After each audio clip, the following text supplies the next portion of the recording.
Continuing with the series here of body piercing jewelry basics, because the names aren't complicated enough for these that I come up with. This is going to be the 9th episode, I believe. We're going to talk about what gauge jewelry do we use when we're piercing torso piercing. We're going to talk about piercings that are between your neck and your navel. Coming up next on Body Piercing Basics, episode number 152. For those that are new to the channel, welcome to the Body Piercing and Tattooing channel. Hope you're enjoying the videos. Hope you're finding them helpful and useful, but you may not know who I am. My name is DaVo. I'm a professional body piercer and have been since 1994. I own and operate the Axiom Body Piercing Studio, located right here in Des Moines, Iowa, inside Skin Kitchen Tattoo.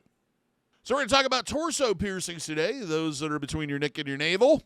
And what I generally try to tell people, and this comes to any piercing when you're talking about what gauge to pierce at, is some of the things you need to talk to your piercer about before you get the piercing done.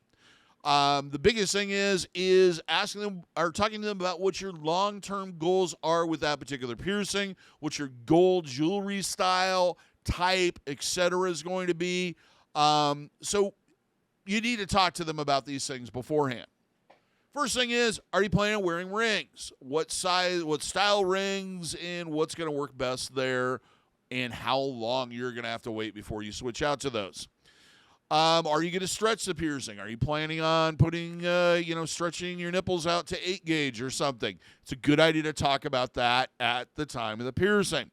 The last one is retainers. Do you have any type of ongoing medical issues or dental issues or anything where you're going to need to wear retainers on a regular basis? It's important to talk to your piercer because they may only stock certain gauges of glass jewelry or retainers to fit that piercing, and it's best to know that ahead of time than go through the trouble of putting, having 12-gauge nipple piercings and then having to put 14-gauge retainers in and then having to stretch back up to 12. You don't want to go through it. Trust me. We're going to start off with the piercings I actually do. There's not a lot of them on the torso. First one being nipple piercings, either horizontal, vertical, or sideways, or whatever angle you prefer to do them at. Should be done in either 14 gauge or 12 gauge. They can be done larger I've done up to 8 gauge in the past.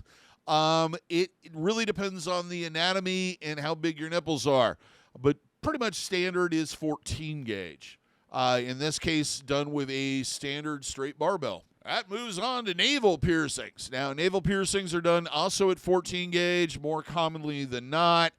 They can be done in larger gauges if that's what you want to go for, but a majority of the jewelry you're going to find for navel piercings is going to be around 14 gauge.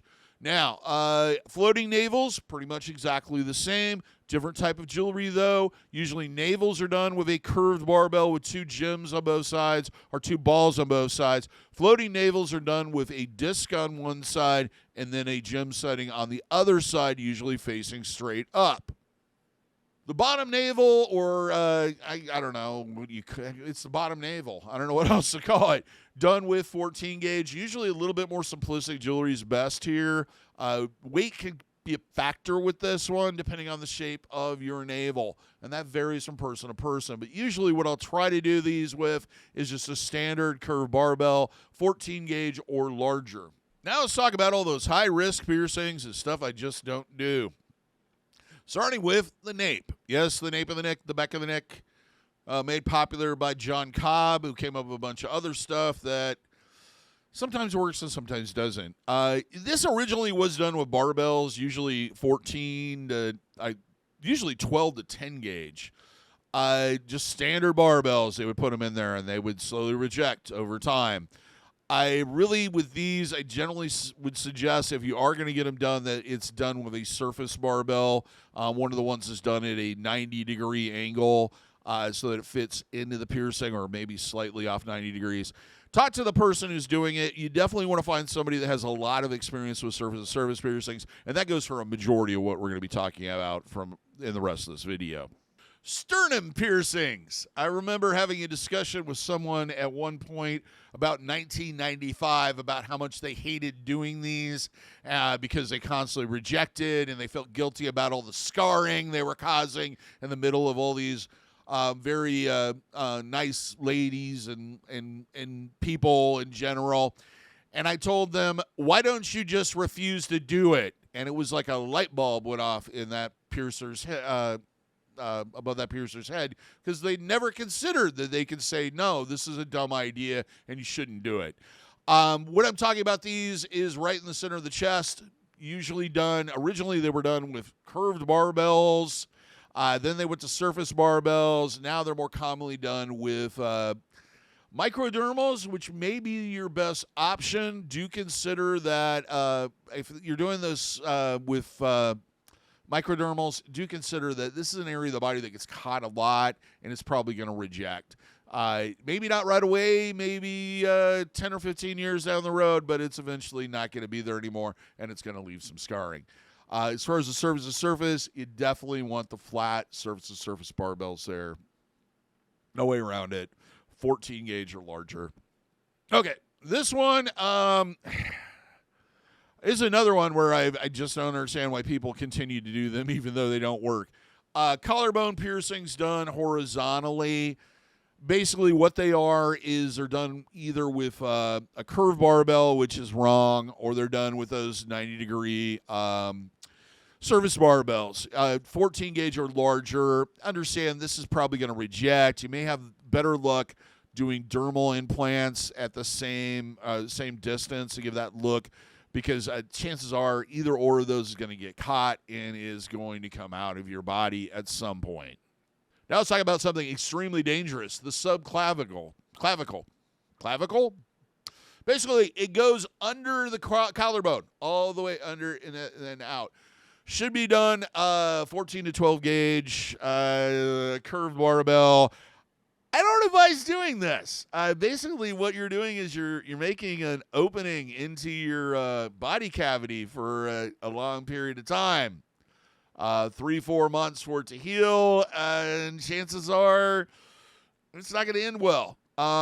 Basically, the only thing that's going to keep the jewelry in there is going to be the bone, and that's not a good thing. And it's going to hurt like bloody murder, and if it gets infected, it could be fatal. I don't know how else to put it. Fatal. So it's not really something I advise getting done at all. And you know what's weird is occasionally I get a call asking to do this piercing about once every 6 months. I don't know if it's the same person or if it's just a group of them. They just like to call up and ask for extremely rare and dangerous piercings. Another one is the deep chest piercing. This one is not as big of a risk because basically it just goes through the breast, to say the least. This is done like a nipple piercing, but done much, much wider. Has an extremely long healing time, if you can imagine, 2-3 years. Is usually done in 12 gauge or larger. I've seen them done at 14 gauge, but the problem is the stability of the ball or the barbell. You kind of want something a little thicker, but these take forever to heal. It is possible to heal them, but it takes forever for them to heal. And last one, because I know if I don't mention it, somebody will ask in the comments, would be back dimples or back spinal stuff and all that. Yeah, or the I'll get to one that I didn't put on here, but anyway, dermals. That's how they're done. They're not done with curved barbells. They're not done with surface barbells. They're not done with anything other than dermal implants, and they have a shelf life. And because it's on your back and you can't really monitor what the health of the piercing is, and it's up against just about everything you come in contact with your back, chances are it's not going to last very long. So do take that into mind before you get it done. Understand there's always exceptions, but it's one of those things that it's not going to be there forever. And the one I kind of forgot about that I'm sure somebody's going to bring up is corset piercings.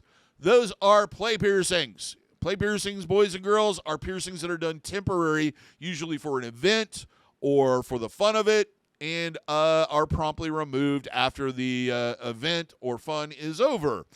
These are not something that's ever going to heal correctly or what have you, and for those that are wondering what it is, it's basically multiple rings along the back on the side, and then they put a ribbon and lace it through it and then tie it off in a big bow so it looks like a corset.